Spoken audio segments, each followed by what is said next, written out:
Hi, everybody. Um, this is the lesson for March 20th. Um, and so I wanted to go over a couple things. First of all, I have read through the responses to the first prompt about what you learned from the building background document for Vietnam War, and I loved your responses. It made me both so happy and so sad. I was so looking forward to this unit and doing it all together in person. And so missing out on that makes me kind of sad. But reading your thoughtful responses and knowing that I feel like the learning made a difference for you, that part just makes me so happy. So I very much look forward to this upcoming prompt response. So I will put this on Google Classroom. How does what I carry affect how I view the military and the U.S. involvement in current conflicts? So think about what you carry within you. What family stories do you have in regards to wars or conflict? Unfortunately, we all probably have a lot of stories from maybe our immediate family or maybe, aunts and uncles or grandparents. And regardless of where we're from in the world, we probably have those stories. So, or friends, things like that. So how do those like emotions and memories that we carry? In our last video, we talked a little bit about some of the physical things the soldiers carry as well as some of those metaphorical things. So how do the metaphorical things that you carry affect the way that you view the military and the U.S. involvement in current conflicts? I believe we have been involved in the Afghanistan war since before you were born. That's pretty remarkable. And I had intended, and we'll see if it still works out the way that we're doing this, to have you read a little bit about the Afghanistan war, and we might be doing that a little bit because some comparisons have been made between the Vietnam War and the Afghanistan war in how long it went on. So I look forward to hearing your responses on that. Okay, for today, your work is finishing the reading and chapter notes for the things they carried chapter. It was a pretty long chapter. I know that many of you probably finished it yesterday as that's when it was assigned, but I'm trying to strike this balance between giving you enough to do that we're productive, we're moving through the book, but also things are weird and they're just now starting off, and so I'm trying not to overwhelm you as well. And then with the rest of today, reading and chapter notes for the chapters Love and Spin. Love and Spin are both super duper short chapters. Real quick before I move on to kind of the lesson of today, for the chapter Love, just to give you kind of an overview, this chapter takes place many years after the war when our narrator, Tim O'Brien, and Jimmy Cross get together. They're both grown men. They have both survived the war, and they kind of have this old war buddy afternoon together. Consider what the characters do and talk about and what this tells us about the characters. Consider what the characters do and talk about and what this tells us about the Vietnam War. Same thing, you can copy and paste this into your chapter notes document. You will turn in your first round of chapter notes on Tuesday, March 24th. It will include the first 4 chapters of the book, the things they carried, Love, Spin, and On Rainy River.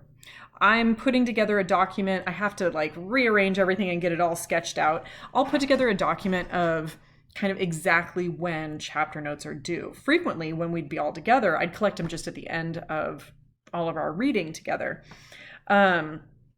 But when we're all together, we tend to go through books a little bit more quickly. I'm more present to be there and help you with your notes and all that kind of stuff. So we're adjusting as needed. A thing about the chapter Love is to pay attention to what's included as well as what's not. What's left unsaid, not only by our narrator, Tim O'Brien, but between the men too. Where do they talk around things? Next, the chapter spin. I wanted to touch base on this chapter definitely because our narrator contrasts the quiet, boring moments of the war with the sudden, violent times. We saw a little bit of that from the documentary Letters Home.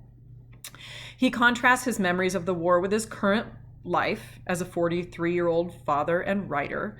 And so, as a writer, you're home and in the quiet of your own mind a lot. And that's very much in contrast to his experience in the war, of course. One thing I really wanted to impress upon you, though, is that these memories appear as flashes. The chapter is not linear. It's not even unified. And I want to point that out to you because we're so used to these linear stories that start at the beginning and then there's a clear middle and then there's a clear end and it all wraps up nice and tidy and it goes in order. This is a war story. It doesn't work like that. And I think paying attention to the structure really tells us something about the war as well as the soldiers. And so I also want to tell you that, because I'm not in class with you, and as you're reading this chapter on your own, I don't want you to feel like, I don't know what's going on. That's kind of intentional, quite honestly, to give you an impression of what war is like. So think about, what does this style of storytelling tell us about our narrator, and what does this style of storytelling tell us about the war and the effect on the veterans? So as you're reading through the chapter spin, you will notice, sorry, let me figure out my camera. Every time there's a break between paragraphs, it's kind of like a new thought. So it's, I remember this happened in the war. But now I'm a 43-year-old man and my daughter sometimes makes fun of me that I only write war stories. Why don't I write about ponies? And then I remember this guy. And then I remember when this guy died. And I remember many years after the war running into this guy. That's how the chapter goes. So kind of roll with it, relax some of our expectations of maybe what a story is. Okay, I want to share one more thing with you for today. I have shared this document out. These are notice and note signposts. Those of you who had me in the A section have already been introduced to these and have already kind of toyed around with quite a few of these with Frederick Douglass and with The Great Gatsby. For those of you who are new to me, these are really great tools to use that can increase your reading comprehension. These signposts, just like signs that we see on a freeway that tell us where to go and give us really important information about our surroundings, authors include signposts in their writing that do the same thing. So I wanted to point out just a couple. I'm not going to go over all of them today. But first, I wonder if I can zoom in a bit. There we go. Nope. Okay, there we go. Contrasts and contradictions. So a contrast between what you would expect a character to do or say, or what you would expect in a certain situation, and when they do something opposite that, when they do something very different from that. You want to ask yourself, okay, why did they do that? What does that tell me about the character or something like that? What does that tell me about the story? An example of this, I don't know if we have the same page numbers. On page 16 of the things they carried right after Ted Lavender dies. And it's Lieutenant Cross. He felt shame. He hated himself. He had loved Martha more than his men, and as a consequence, Lavender was now dead. And this was something he would have to carry like a stone in his stomach for the rest of the war. So we have some kind of contrast between this shame and hatred he feels for himself and the love he feels for Martha. He feels shame that in this moment of forgetting, his love for Martha took him away from his love for his platoon. So why does the character feel this kind of contradiction that he's hating himself for this love, that he couldn't love both his men and Martha? What does that tell us about him? Another one that I wanted to point out is, again and again, events, images, or particular words reoccur over a portion of the novel or the book.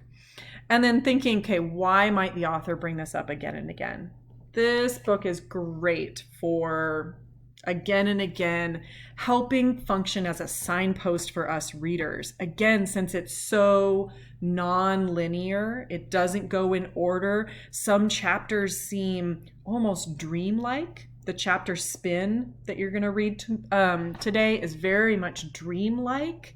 If you tried to explain it afterward, if somebody was like, hey, I didn't do the reading, what's last night's chapter about? You'd be like, I don't know how to explain it. I have a sense of it, but I don't know how to explain it.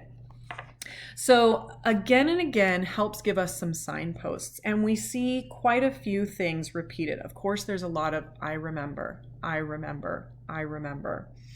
And we see that not only in the chapter Spin, but really throughout the book. And some of that serves to show us that the war never leaves the soldiers, ever.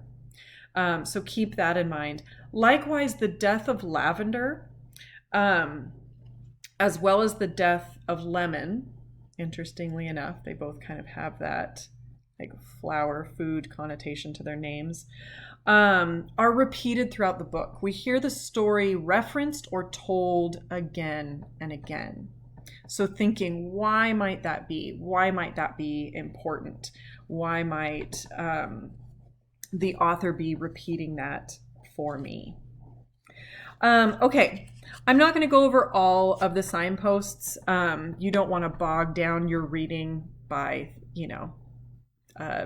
thinking of every single thing, but I want you to start being aware of some of these. And you may just read through this document. I'll go over a couple at a time and share some examples as we go through, but you might read through it, and if we've already gone through it because you've already had me, then just keep an eye out for them. It can help you deepen your reading comprehension, and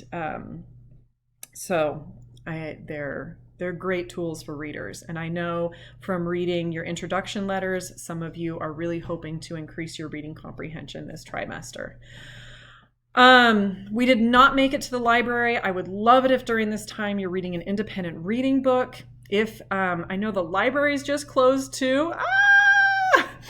And if you are having a hard time getting a hold of a book, shoot me an email.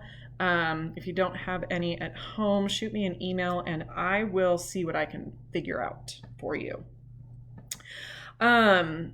Okay. I hope you're enjoying this book so far. I know we're barely just scratching the surface. On Monday, we're going to come back together again, and we're going to read the chapter on Rainy River. I strategically planned the chapters to read together in class to the ones that I love the very most. And so Monday's lesson will be a little bit of reading on Rainy River together because I love it so much.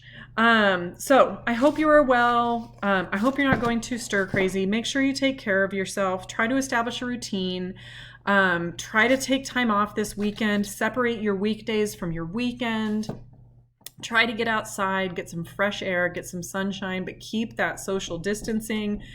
We desperately need this thing to pass. And so we have to all make these sacrifices and work together to make sure that it passes. So as the wife of a first responder, I implore you to, do the right thing for all of us. So keep reading and keep responding, and I look forward to hearing from you. Shoot me an email with any questions. I also have that running Q&A document that I'm getting some questions on and responding, so it's been great. All right, take care. Bye.